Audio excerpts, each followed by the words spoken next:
Live from downtown Detroit, home of WDIV and Click on Detroit, Local 4 News at 5 starts now.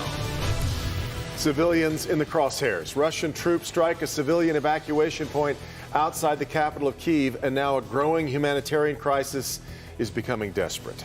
There are multiple developments in the war in Ukraine as the siege on the country hits its 12th day. Let's take you through some of the bigger headlines of the day. A third round of talks between Russia and Ukraine yielded no major breakthroughs, but there was some small progress surrounding protections for civilians who've been trying to flee, and that has been a massive problem and catastrophe. That comes as the UN now says 1.7 million Ukrainians have poured into Central Europe since this began. Alice Barr kicks our coverage off from Washington. Alice. Good evening. U.S. officials believe nearly all the Russian forces that had gathered along Ukraine's border have now entered the country, as more than 1.7 million Ukrainians have fled in Europe's fastest growing refugee crisis since World War II. Deepening desperation in Ukraine as families scramble to escape cities surrounded by Russian troops. I just left my home to nowhere. I have no plan. I just wanted to save my child. Multiple attempts at safe passage routes to evacuate civilians have failed amid continued attacks. Ukraine today rejecting an offer to lead evacuees straight into Russia or its ally Belarus. President Biden strategizing with top European allies as U.S. Secretary of State Antony Blinken visits NATO nations closest to Russia. The world is saying to Russia, stop these attacks immediately. Let the food and medicine in. Let the people out. Let's go! U.S. troops joining in military exercises with NATO forces near the Latvia-Russia border as the White House maintains American troops will not fight in Ukraine or grant President Zelensky's pleas for a no-fly zone, which could lead to direct military conflict with Russia. But the U.S. and Europe appear closer to banning Russian oil imports, a move gaining strength with bipartisan lawmakers briefed today on the developing crisis. It's basically foolish for us to keep buying products and giving profit and giving money to Putin. While dealing a severe blow to the Russian economy, cutting off oil risks more pain at the pump here at home, too, with gas prices already averaging above $4 a gallon nationwide, up 46 cents in just the past week. Lawmakers spoke to Ukrainian President Volodymyr Zelensky over the weekend as they debate a $10 billion package in humanitarian and security assistance for the besieged country. In Washington, Alice Barr, Local 4. Okay, Alice. Tonight, a man from St. Clair Shores is in the midst of a 4,900-mile journey to get equipment like medical supplies and body armor into Ukraine. Right now, he's in Poland, making his way closer to the border, where he's hoping to link up with family and get inside the country. Sean Lay spoke with him today. Safe to say, Sean, there are no direct flights into a war zone. There is no direct flights. You are correct. What a journey this man is on. We just caught up with Tony Pate. You're right. He is in Poland right now, making his way to the border of Ukraine. And then the man from St. Clair Shores, once he gets to the border, he's going in. My bags are just this enormous mound. There's 3 enormous carts full of medical supplies. Speaking from Poland this afternoon, Tony Pate is sharing with us his journey from St. Clair Shores to war-torn Ukraine. His mission to escort 11 suitcases packed with medical supplies to a medical center in Ukraine. Every bag that came out of that conveyor, it was a celebration. But first, Pate had to get those bags on a Delta flight Sunday in Detroit. Once the airline saw what Pate was doing, they too wanted to help him by reducing his fare and putting him in first class. What did they charge you for these 11 overweight bags? Total across the board, $300. Including the ticket? Yes. Pate's wife, Ludmila, is from Ukraine. Her family is there taking cover with the threat of Russian bombs falling. All last week at their St. Clair Shores home, people came by nonstop, donating medicine, baby food. Tony even delivering body armor to the people helping him escort the supplies. Why am I doing it? I have the time, I have the knowledge, I have some experience in this, and I'm doing what I can.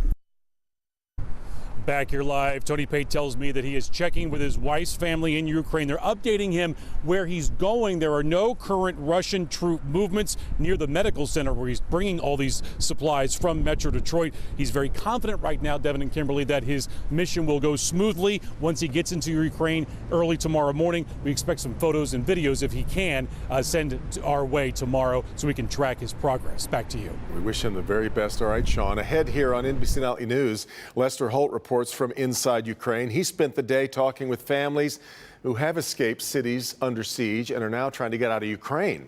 That's ahead at 6:30 right here after Local 4 News at 6. Well, we started the day off with some rain, and it has been switching over to snow in some spots. Yeah, let's get over to Andrew for an update. Hi, Andrew. Hey there, Kimberly and Devin. Fortunately, the rain or snow has become a lot less widespread, a lot more scattered across the area, and that is some good news for the evening commute and for folks who are going to and from different activities.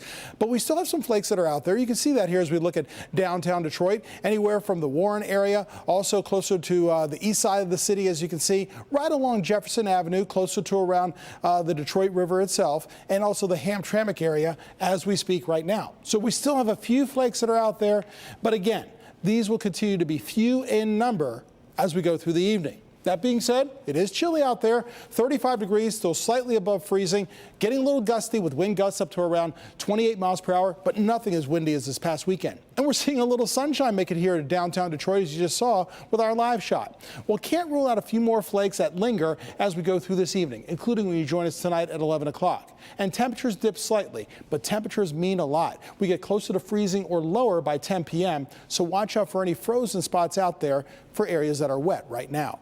We'll talk about tomorrow and even some higher temperatures in minutes. Okay, Andrew, for those who travel on I-275, you may have grown used to the construction on that freeway, but today there are some new lane closures that will likely slow drivers down a bit, particularly on southbound 275 near I-96 and M14. If you want to go west on M14, you'll have to stay in the far right lane. The other two lanes to the left will take you across the median, with the center lane getting you onto I-96 East. MDOT tells us it takes a week to 10 days for drivers to get used to a traffic change like this one.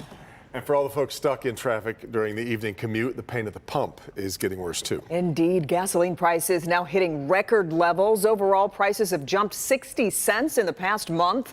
The average price of $3.97 is also $1.25 more than what we were paying last year. So now people are on the hunt for the least expensive gas prices and ways to save. Consumer investigator Hank Winchester shows us how. I know it's frustrating. You feel like there's nothing you can do. You just have to pay more, right? But the reality is there are a few things you can do to save. Change the way you drive and also the way you search for the best deal.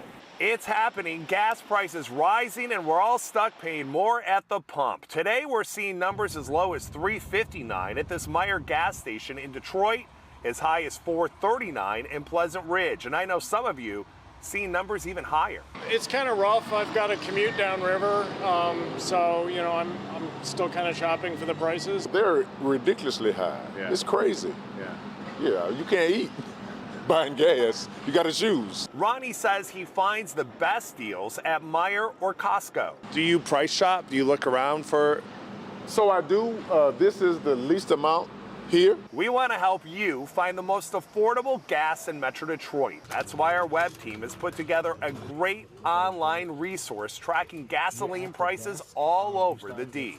All you have to do is come to clickondetroit.com, click on the menu, click on the Help Me Hank page, and then find the resource right here. This article will show you where to find the cheapest gas prices, as well as an updated map with the cheapest gas prices around every county in Michigan. Here you can also share with us the deals you've spotted. There are also apps like Gas Buddy, which is useful in helping you track current prices. Keep your tires filled up. Don't accelerate too fast. Take advantage of discounts by enrolling in point programs at Meijer, Kroger, and Speedway. And spend to save. A membership at Costco runs you about $60 a year, but the gas discount may be worth it. And a reminder, we put all of those online resources for you in one spot, the Help Me Hank page at clickondetroit.com. So if you spot a great deal on gas, I want to hear from you. You can share your thoughts right there with us. We're here in Detroit. I'm Hank Winchester. Help Me Hank, Local 4.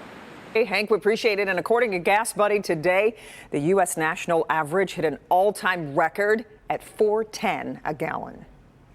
Let's look at the coronavirus numbers from over the weekend. They continue to trend downward. 1,656 new cases over the past 3 days. So that averages out to 552 cases a day. 16 more deaths, though, being reported over those same 3 days. That's right. And the number of COVID-19 related deaths has reached 6 million worldwide. That's according to Johns Hopkins University. The United States has the biggest official death toll in the world, nearing 1 million reported deaths on its own. About 1 in every 1,300 people globally has died of COVID-19. U.S. Centers for Disease Control and Prevention estimates the true death toll for the U.S. is actually probably about 32% higher.